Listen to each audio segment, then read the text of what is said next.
Hey YouTube, we have a monarch butterfly with us, and this monarch butterfly will soon be making a 2,000-mile journey to Mexico. It's going on winter vacation, and literally millions of monarchs make that trip all the way down to Mexico to winter over.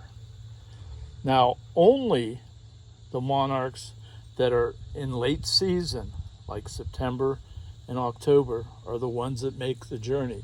Monarch butterflies that you see during the summer do not make the journey. The caterpillar of this butterfly, the younger stage, survives on the milkweed plant, and the milkweed plant is its only source of food.